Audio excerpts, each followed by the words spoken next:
বিদেশে কর্মসংস্থান ও স্থায়ী আবাসনের জন্য নির্ধারিত আইন অনুসরণে ব্যর্থ হলেই বিপদ। পরিণতি হতে পারে শাস্তি, জরিমানা এবং বেশিরভাগ ক্ষেত্রেই দেশে ফেরত পাঠানো। কাজের সুবাদে সৌদি আরবে থাকা প্রবাসীদেরও তাই, বিশেষ করে যারা আইন অমান্য করে অপরাধে জড়িয়ে আসছে।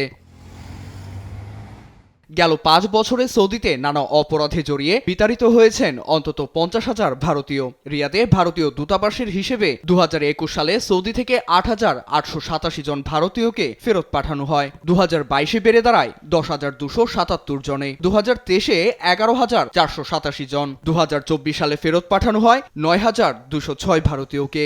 এবং সবশেষ এবছর এখন পর্যন্ত 7,019 জন ভারতীয় নাগরিককে ফেরত পাঠিয়েছে সৌদি সরকার।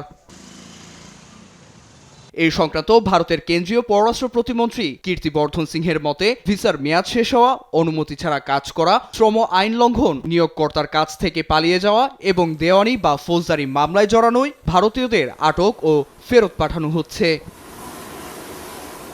অন্যদিকে যুক্তরাষ্ট্র থেকে ভারতীয়দের নির্বাসন তুলনামূলক কম। ওয়াশিংটন ডিসি মিশন থেকে 2025 সালে 3,414 জনকে ফেরত পাঠানো হয়।